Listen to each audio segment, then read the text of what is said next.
When she was diagnosed at 15 months, it was the size of a grapefruit. We had taken her back and forth to the doctor for over 4 months, and they just kept telling us she was spoiled. And I actually finally took her to the emergency room because doctors got to where they wouldn't even listen to me. They just kept saying I was exaggerating, and I took her to the emergency room one morning. And that's the first time ever in my life that I can honestly say I felt God speaking to me, because the doctors had already discharged us, and I was walking down the hall, and it was like the Lord just kept saying, "You cannot leave, you cannot leave." And I turned back around, and I was intimidated by the doctors, but I just said, something just can't be right. And he said, well, we can do another test, but I think it's a waste of your time and money. And I said, well, I'd feel better if we went ahead and did it. And the second he put the scan on her, he put his head down and walked out of the room. And that's the day that we flew to Memphis. And when we got there, they said if we would have waited another week, her stomach would have busted and she wouldn't have made it. Once it hit, not that you can ever prepare for it, but we knew what we had to do. And prayer wasn't a choice, it was a must, and that's the only thing that got us through it. I mean, it was one of those things where, especially in the beginning, where everything was against us, but you're having to deal with it anyway. So you have to trust God, and it's not even a matter of just praying. You have to believe in what you're praying, and you have to trust for it. And as hard as it was, and as weak as our faith was, that's when the prayer life had to step up to a different level. And it's not only a matter of praying, it's believing in what you're praying for. We keep pictures of Candace. There's a big one in our living room of when she was going through one of the worst times, and it reminds me that prayer can do anything God can do. The biggest weapon we have is prayer, but I don't think people hardly ever use it enough. It's there, but it seems like it's almost a last resort, instead of a first response. You try everything else, well, then I try prayer, and that is totally opposite from how it's supposed to be. And really, when that's all you have, again, that's your first step, but that's all you really need. We trusted the doctors, we prayed, we still, are thankful for St. Jude, but the Lord is who healed Candace. She was in remission Valentine's Day of 1997, and she's been cured ever since. We like to say healed, and a couple weekends ago she graduated from CSU.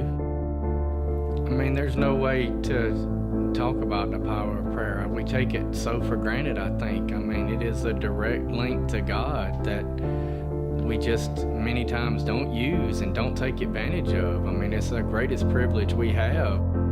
To look back and to realize how weak we were, but yet how strong He made us, because we could have never gotten through what we've been through without the strength of God, and I know that.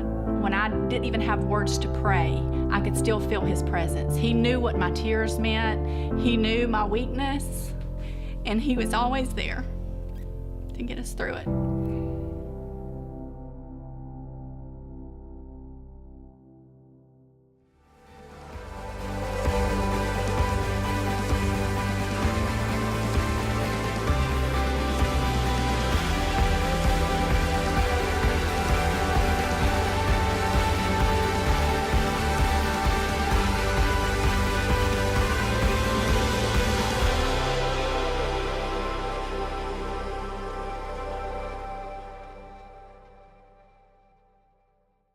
I want to talk to you about transforming prayer.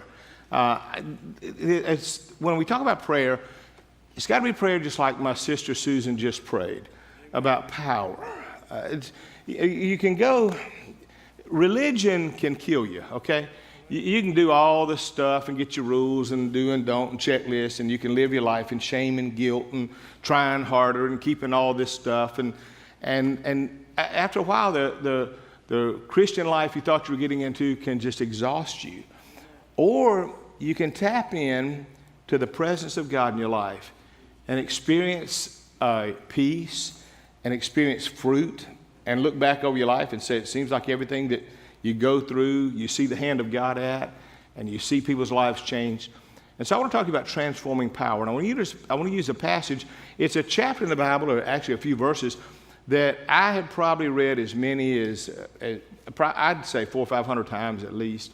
Whenever I just get to a place where I say, let me read one of those great classic Bible stories, I open up this little story and read this one spot because I remember the day it changed my life when I understood it. And so I want to give you that story today. It's in Genesis 32, and it's about the life of Jacob and a place where he was at. Now, it's the story of Jacob. He's one of the most colorful characters in all of the Bible. I mean, Jacob is the kid that if you were the parent of, you would never sleep and you would always pray. He's a type A personality, a high-octane guy. I never knew what type A was. I was told in my life I was always, you're type A, type A. And I thought, well, I never got many A's, so I'll take any I get. And I learned it later medically that it may be a problem I have. I have to, what we call dump blood. I do it every 2 weeks of my life. Every 2 weeks I go to a blood center, and that's just what I do. And I don't have cancer or anything like that. They used to check for that. I have high testosterone, high red blood cells, dominant type personality. And so all my life I was told he's just a type A. And I used to say, well, I don't know what that means, but I'll take it. And one day a doctor said to me, he said, I looked at all these, he said, over the years I've treated you, I got to tell you, Bill, he said, you're aggressive in your sleep, aren't you? And I said, not that I know of. I know there have been sometimes I snatched the pillow out from under my wife because I want it. So I understand Jacob, and I understand a lot of you athletes that have that same type drive. I understand that. He's that guy. He's always got something moving, some type of activity. He's either running from a mess or about to go create one. He tried to steal the blessing even at birth. He came out of the womb holding onto his brother's heel. His brother was born first, named Esau. Jacob came out holding his heel. He was even wrestling at birth to steal the right to be the first one born.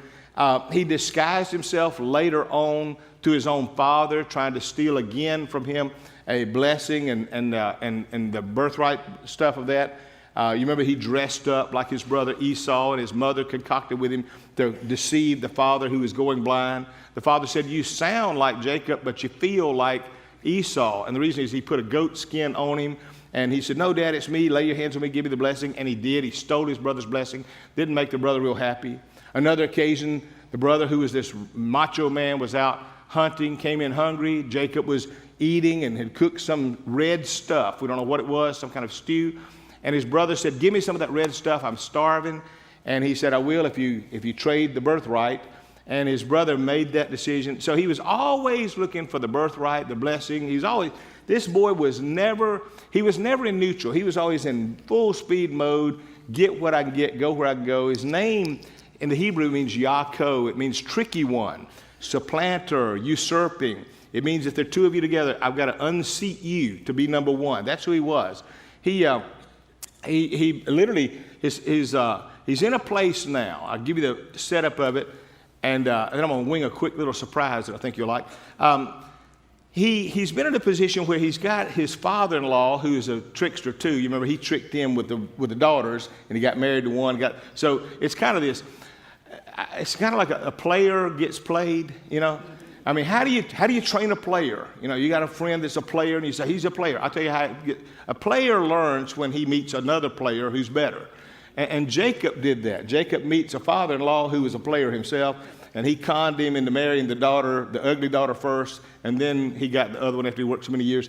And so Laban and him didn't have the best relationship. Well, Jacob leaves from there and is on the run, and Laban's coming after him, and he's just settled some stuff and argued with him, and he's got his soldiers to kill him, and or at least to really let him know, son, you've really offended me.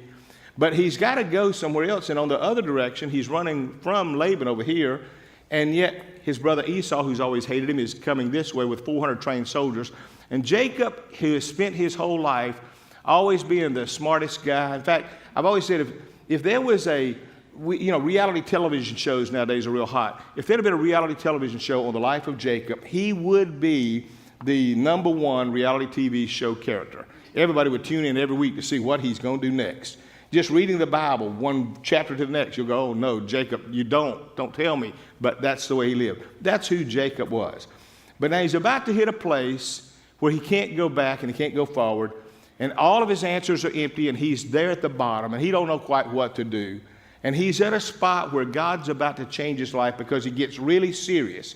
His wake-up call before God, much like what you saw a moment ago with Bobby John and Chastity Stevens. Here's Jacob's real come to the end of the road, come to Jesus meeting. This is about to happen. Now, to give you a little bit more info on who Jacob is, the passage I'm going to use is Genesis 32, verses 24. You can look at it in anything, or we got it on the screen. But before I do, Pastor Brent's off this week, okay? But he did a series on Jacob that was phenomenal. And to give you even more understanding of who Jacob is, because this message won't mean anything as much until you get there. And I want you to get as much meat that you go, good night. I know a lot about the character now. So I did something. I took the prayer partner's microphone, and Brent, you're over here, and I want you to come up here for a minute, because it's a wonderful thing that you're off today. So come over here. And I want to get them to bring me a chair. If you could, Clint, if you'll bring me, this is not something we planned this weekend in staff meeting, but if you will, I'll get him to bring you a chair for a minute. I'm going to ask you some questions, because you did a series on Jacob that was really full of content, and I can give the highlights of it, but I want to let you take loose, and you tell me some of the things about Jacob too as well. That give us a good picture of who the guy was. Well, thank you. I was really expecting to be up here today. Yeah, you're looking forward to coming to hear a sermon, wasn't you? First off, I appreciate that. Yeah. I came to listen to you today. Yeah. No, first you're telling the story great, you're setting it up. If you remember, we talked about him being between a rock and a hard place. Yeah. He can't go to Esau because Esau's obviously mad at him. He can't go back because Laban's after him. And to give you insight on there, you remember Laban was a trickster, but you remember Jacob was his best employee for over 15 years. Yeah. So over 15 years, he had made Laban all kind of money. I mean, he had made his house rich, filthy rich, best employee he's ever had. Not only that, he had married 2 of his daughters. And so in the middle of the night, Jacob leaves. Now, what would you do if your employee left in the middle of the night? Your best employee that's made you all kind of money. There's another part of that story that I've done a study on that's pretty neat, was that he got so rich off of Laban. See, Laban started figuring out, man, this guy is making me some money. Yeah. He is making my business very well. And so he started giving Jacob kind of the leftover sheep. Well, Jacob's a crafty guy. And Jacob started taking them and he started breeding thoroughbreds. Yeah. And he had gotten rich. And so Jacob, once he got his money, he left in the middle of the night. Now he left, never gave a 2 weeks notice. He leaves with both of his daughters. They never got to tell daddy bye-bye. Yeah. And he leaves in the middle of the night. So you can now see why Laban is hot. Yeah. He's mad. He lost his best employees. He lost a lot of money. He lost both of his daughters. And so he's hot and on his heel. And like Pastor said, Esau, if you remember, when he says that he stole the birthright and the blessing, think about this. This will put it in perspective, because it doesn't mean much in our English terms. When he said he stole the birthright, he stole 2 things from Esau. The birthright, if you remember, went to, in those ancient Middle Eastern culture there, the birthright always went from the father to the firstborn son. And so it always went to the firstborn son. And what it meant was this: when the dad dies, when he kicks the bucket, the firstborn is going to get double the property, double the inheritance, double the money, double the cattle, some cases up to 3 times as much as any of the other sons. And so when he conned him out of a lot of money, because you remember, you know scriptures, Isaac was filthy rich. Isaac was loaded. Yeah, and so now Jacob steals this from Esau. Then he goes further. He steals the blessing. Now, you're going to talk about tonight, or today, the blessing. The blessing was the only thing that was more valuable within the birthright. Yeah. The blessing, you see, was irrevocable from a godly man like Isaac. Once he spoke it, once he said it, could not be revoked. Yeah. It was God's blessing on the first child. And so when Isaac said, I'm going to bless you, and he tricked him, and he dressed up like Esau, Esau. When he did that and he tricked him, now he's got what's called the blessing. So it's God's hand on his life now. Can't revoke it. And God would guide him, and he would one day be the leader. Matter of fact, the blessing meant that if the dad ever died, it meant that he would be the decision maker in the home. So if any dispute comes, it all comes back to Jacob. And so Jacob got everything from Esau. I mean, he took everything from it. Yeah. Now he's hot and heavy. If you remember, Pastor talking about him being tough, testosterone-driven. Jacob was tough. He was a testosterone guy. He was a man's man. Yeah. The only guy that was tougher than Jacob was Esau. You remember Esau came out of the womb hairy. He came out of the womb so full of testosterone that he comes out of like a Chewbacca, a ball of fur. And you remember this, as tough as Jacob was, as crafty as Jacob was, Esau was the hunter. He was so tough that Esau, that's why the dad loved Esau more, He would hunt and kill all kind of exotic animals and food for him. He'd bring home the bacon, literally. And he loved Esau because Esau was the man. He was the boy that every father wished they had. He was a man's man. He was rugged. He was hairy from birth. He killed animals. So he was a killer. And he was so tough that you remember Jacob was a cooker. So you got a killer and a cooker. That's the level of toughness with Esau. Big difference. Yeah. And so now you got Laban. You done took my daughters, took my money, best employees coming after him. And now you got Esau from this side that he can't run into because he's stolen all his money, all his inheritance. He really is in a bad spot. See, you can set that up better than me. I'm glad you came. All right. I regret I came. Here's the deal. All right, stick around. I'm going to ask you another. I mean, by the way, it'd be dangerous if you had notes. Jacob had nowhere to go at this stage, okay? In Genesis 32, Jacob has nowhere to go. And so here's what happened. Here's the story. Then Jacob was left alone. And a man wrestled with him. He gets that place, he's in the middle. He can't go back, can't go forward. So he's left alone. And a man wrestled with him until the daybreak. When he saw that he had not prevailed against him, he touched the socket of his thigh. So the socket of Jacob's thigh was dislocated while he wrestled with him. So this mysterious person meets him at midnight and is wrestling with him when he's all alone. He's already sent his wives, his kids, everywhere out, his army out. He don't know what to do. And this guy just shows up, and they began a wrestling match. Then he said, "Let me go, for the dawn is breaking." Now, this is this stranger. "Let me go, for the dawn is breaking." But this is Jacob. He said, "I will not let you go unless you bless me." Now, you notice all of his life, he's challenging and pursuing that blessing. He wanted it there from his brother. He wanted it from his father. He gets hold of this stranger. He's doing the same thing. "Unless you bless me." And so that's what he wants. I think that's what everybody wants, but that's what he wants. So he said to him, "What is your name?" That is, the mysterious figure said, "What is your name?" It could be a theophany, the presence of God before the birth of Jesus that he wrestled with. It could be the angel of the Lord. Either way, he said to him, "What is your name?" And I believe there's a long pause between here and here. I don't think he just spouted out his name. I'll show why later, but I think there's a pause there. And then he said, "My name is Jacob." And so when he says this to him, now after he says, "My name is Jacob," we continue reading it. Here's what he says. "Your name will be no longer Jacob." I mean, he answers him then, said, "You're no longer Jacob, but Israel," which means a prince of God. God changes his name at the moment. He said, "For you've striven with God and with man," and he says, "and you prevailed." And then Jacob said, "Please tell me your name." He asked him, what's your name? I've been wrestling all night. What's your name? And he said, "Why is it you ask my name?" And then he blessed him there. He got that blessing. And he blessed him there.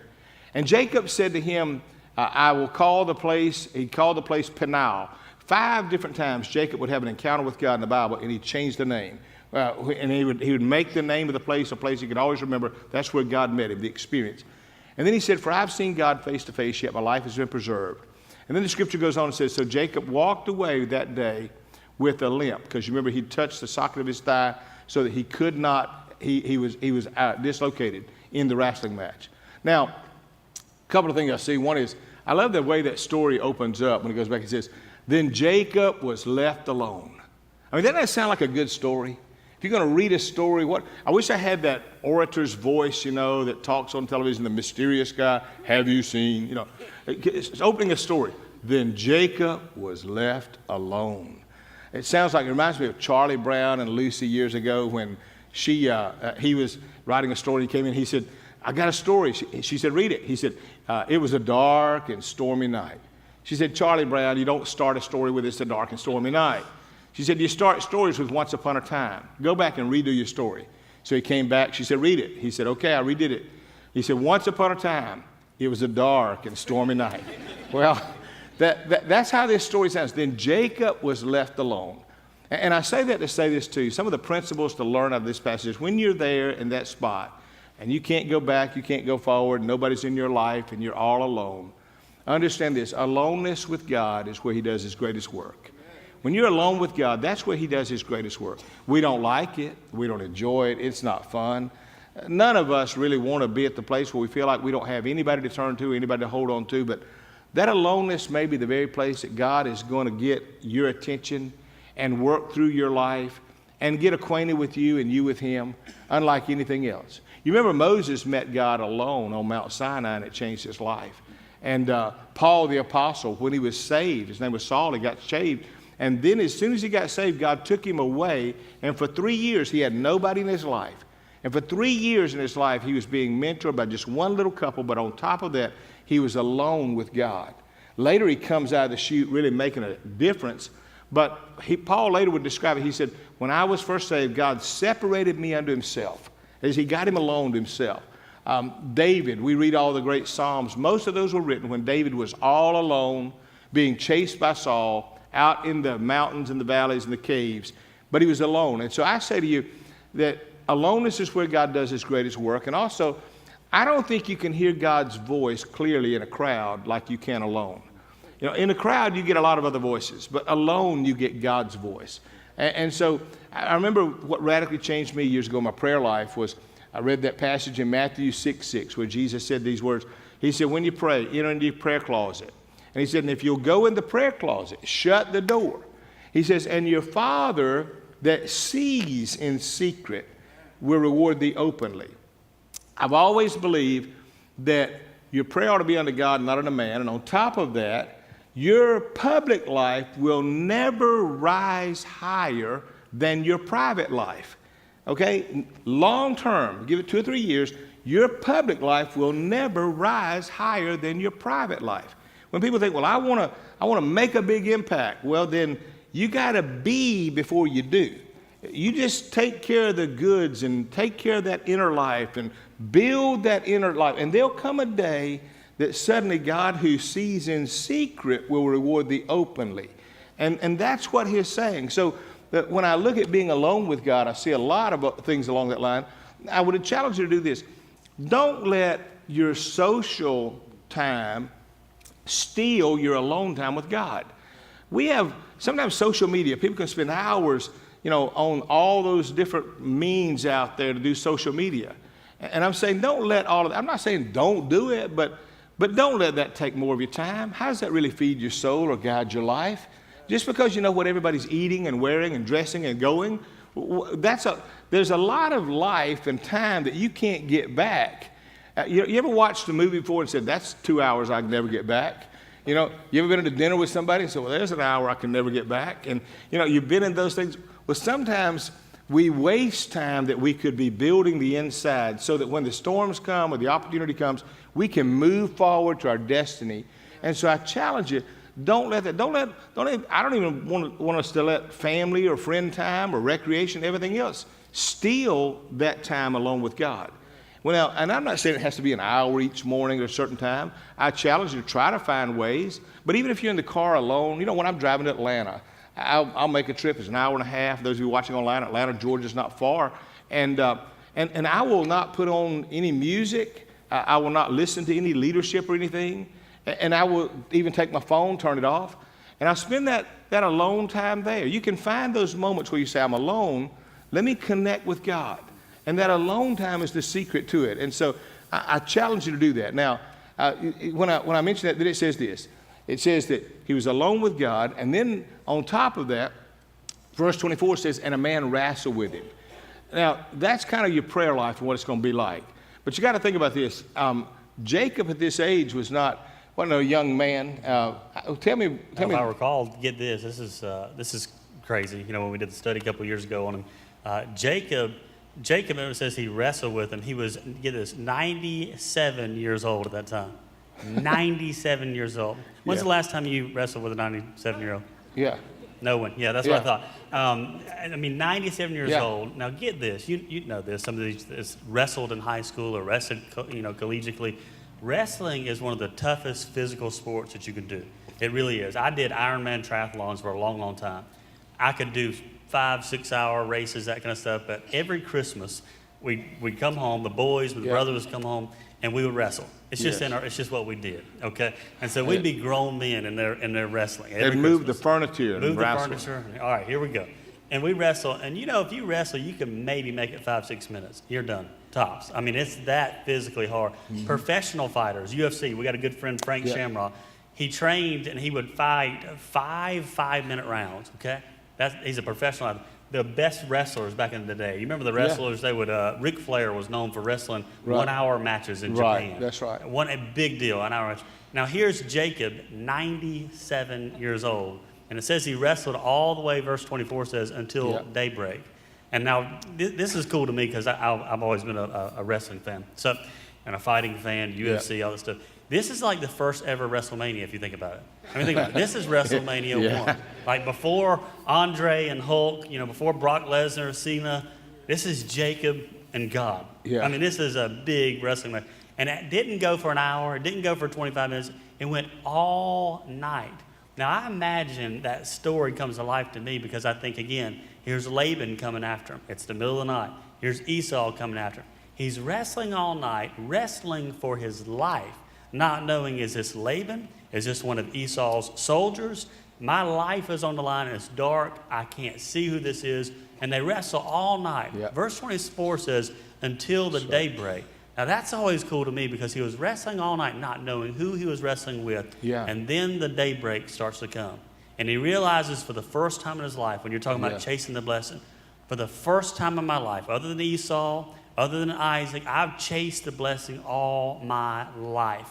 And for the first time, I've got a hold of someone who can really bless me. Yeah. For the first time in my life, I've got a hold of someone who is not just human. This is God. Yeah. I've got a hold, and he holds on. Even when he touches his hip, the strongest part of a wrestler, touches his hip, he goes from wrestling to holding on. He said, I will not let you go until you bless me. Yeah. And so the first time in his life, as the dawn begins to break, he realizes, now I've got someone who can really bless me. Oh, good setup. All right, verse 25 says this. He says, when he saw that he had not prevailed against him, you mentioned that, he touched the socket of his thigh, so that the socket of his thigh was out of joint while he wrestled with him. And we know this. The secret is this. In fact, I say when you're walking with God, learn a couple of things. One is two things you want to look for. One is that you want to look for God to expose human defiance. And is there anything in me that's strong and bucking against God? And Jacob had that all of his life. And so my human defiance is this. Is there something in me that I'm holding on to? Is there something I rely on in the flesh? See, if in a wrestler's life, you mentioned that about him, the socket of a thigh, think of this. It's almost like taking his hip out of order. Your thigh is your largest muscle in your body. And so all the blood goes. You ever tried doing lunges and things like that? After a while, your head gets light. And the reason is all your blood's going to your thigh. And so it's the largest one. The strongest part of a wrestler's body is his thigh. If he's got good thighs, he's a good wrestler. Now, what God is saying is, I'm going to break you in the strong places, in the places where you rely on your own strength. If you rely on your intellect or your education or your income or your influence or your charisma or personality, if you rely on all of that to move you forward into God's destiny for your life, I got news for you. You won't go too far. God will break us into strong places. I've always said it this way. God never uses someone he doesn't break. God never uses someone he doesn't break. Remember in John, the Gospel of John, he says this, except a grain of wheat fall into the ground and die, it abides alone. But if it dies, it bears fruit. So God brings us to the breaking point in our life. God never uses somebody he doesn't break. But if you're in that process, let me give you a promise. But God never breaks somebody he doesn't intend to use. God never puts you through something like that he doesn't intend to use you. And so if you're going through, my relationships or all these other things are happening, good news for you. God's going to use that for a better purpose down the road. That's so good. I'm going to step away and let you preach the rest of this message. Okay. I came to listen to you, so I'm getting the word right now. Hey, thank you, buddy. Thank you already. Holler at me. Appreciate it. I may call in the next service. Stick around. And so here's the secret. The first place is God's looking for that human defiance. The second is, when I'm praying, is God's looking for holy desperation. Notice there in verse 26, he says, let me go, for the dawn is breaking. And I love how Jacob says, I will not let you go unless you bless me. I will not let you go. Now here's Jacob, who's prided himself all of his life on, he could have won Survivor every series, okay? Jacob could outplay, outlast, he could outwit anybody, anytime, anywhere, and he always came out on top. He was a great schemer and wonderful with passion. However, Jacob now is at the place he's all alone. He's broken. He's in this place where God is doing a break in his life. Now, the key to that is understanding God can never work through us until he first works in us. So he's got to work in us in order to work through us, and that's the ability he's going to give us to have the power of God upon your life. Verse 27, when God asked him that, he says, so what is your name? Now, it's not that God didn't know his name. He says, what is your name? He's wanting Jacob to do something that Jacob at this moment is going to really struggle with. The wrestling for that 97-year-old man all night is tough, but Jacob's been living with something that he's been ashamed of all of his life. Maybe you've lived sometime with the fear of if this ever came out, or if this ever was caught, or this is what I battle with, or this is my stronghold. That's the way Jacob lived. He lived everywhere he went having to introduce himself as Jacob, and the moment he introduced himself as Jacob, the name Jacob meant supplanter, usurper. And so his name identified his character. So I'm certain that when Jacob's wrestling and Jacob's sweating and Jacob's thinking, okay, the dawn's breaking, but I'm going to get that blessing no matter what. And he says, what is your name? I think Jacob stopped and there was a long pause. I think he thought in his heart, when I tell him my name, he's going to say, now why would I bless a cheater? Why would I bless you? Why would I bless a character like you that you try to steal the birthright and blessings from your family and others and all your life? What do you have that makes you deserve my blessing? And Jacob's processing that. He's thinking, when I say my name's Jacob, he's going to say, out of here, why do I bless you? Maybe that's the way some of you feel. You feel, how can God bless me? I've messed up. I've made mistakes. I've done things I shouldn't have done, and I'm ashamed of or whatever. How can God bless me? And here's what I love. The moment he confesses, my name is Jacob. The moment he confesses, he says, your name will no longer be Jacob. Talk about the grace of God. God's not out to get you. God's not out to hurt you. God's not out to wreck your life or punish you or torment you. He says, your name will no longer be Jacob. He said, but Israel. He said, for you have striven with God and with man and have prevailed. Now he's saying, and that's the order. You've striven with God and now with man, and you've prevailed. And so when God gives him that, what I learned real quickly is this, that the quicker I am to go ahead and acknowledge, God, I have failed. I have messed up. I have made mistakes. I need you. I don't rely on my strength or who I am. It's all you. When he confesses, that's when he gets a victory. I say to many of you, your secret to your Christian life is not get caught up in all the religious stuff. Get a relationship with God where you can enjoy being alone with God. And make a priority of your life the time with God. Make the priority of your life, how can I get alone with him and get to know him? How can I spend time with him and see him? I love, in the book of Hosea, when it tells the same story, it'll add 2 words. It says, and he wept. And it means there that he was broken. And then I say this to you to think about Jacob's life for a minute, that is a picture of where we would be as well when we get alone with God. The Bible says Jacob got up that morning when the Lord left him, and Jacob walked from that day forward the rest of his life with a limp. We've seen people before. I have a friend who was shot several times, and he walks with a limp. And if you ask him, you say, what happened to you? He said, you don't want to know. And then he still, that's the way he's lived. And some people had accidents. Well, for Jacob, can you imagine the people would see him coming, they'd always say, why is the old man Jacob limping? How did he get that injury? And the testimony of his life was, it was in that moment of injury that God changed his life and transformed him. And everything Jacob did from that moment on had the power of God upon it. Now I say this to you, it would be easier for you and I to go down to Panama City Beach, Florida today and take a pitchfork and stand out there and beat back the tide and the waves with a pitchfork. It'd be easier to beat back the tide with a pitchfork than it would be to live your Christian life without the power of the Holy Spirit. You won't be able to live it long term if you rely on you. If you rely on everybody else and reading everybody's books and listening to everybody else's music and going to one conference after another and all that kind of stuff, if we live off everything else other than us knowing how to be alone with God, you won't live in victory. But when you're alone with God, you'll walk away. Yes, limped and transformed, but you'll walk away with a peace in your heart that you're in the purpose of God and the will of God. You'll walk away knowing that just about everything you touch, there's the power of God behind it. And so the call to start a prayer series and start our life is to treasure and pursue being alone with God. You can't get the power of God until you get in the presence of God. But when you get in the presence of God, it'll show up in your life. I promise you, it'll show up. Let's go to the Lord in prayer together for just a moment. Father, we come in the name of Jesus to you today. I thank you, Lord, for the privilege of looking at a guy named Jacob who at the end of his life, Lord, at the time when he needed it most, you brought him to a place, Lord, where he was shipwrecked. He was at the place he had nowhere else to turn. But it turns out to be that was the greatest place he could ever turn.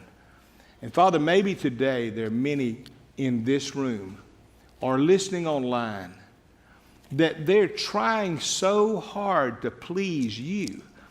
And they're doing everything they know to do, and the one thing they're missing is aloneness with you. What they need in the secret of their life is being in the presence of God, purposefully and intentionally. And I pray that today would be a challenge to them to realize that the moment they begin that journey is the moment they begin finding their destiny and enjoying a life of peace and power. And so, Father, I pray that you'll help. I pray also for anyone that's here that may not know you. Maybe they came or they're listening.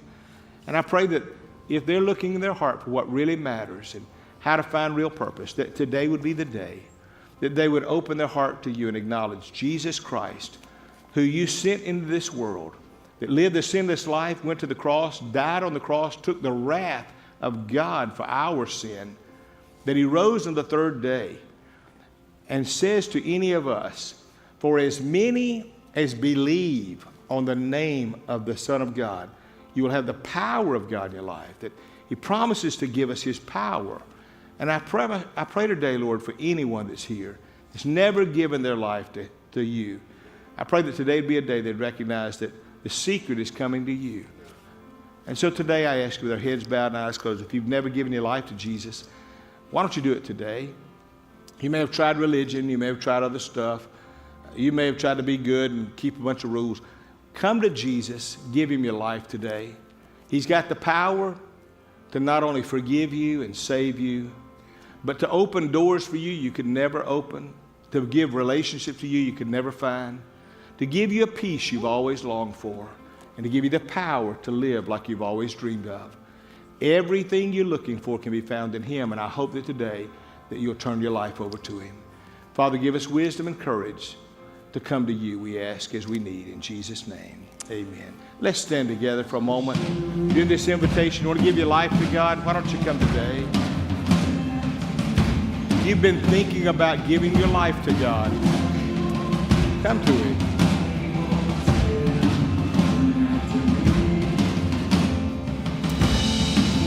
The best decision you'll ever make is when you say yes to him.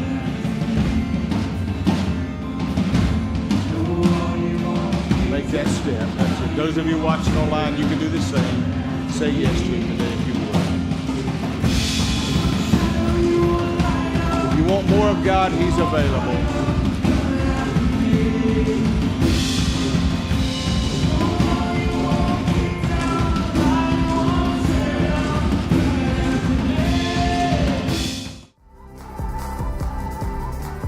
Hey, thank you for visiting us today. And if this ministry has touched your life in any way, please send us your story to iam@cascadehills.com. And if you'd like to help support this ministry financially and help us spread the word of Jesus Christ around the world, you can go to cascadehills.com or our Cascade Hills app and select the Give button. We hope you enjoyed the services today. Tune in next week for another great message.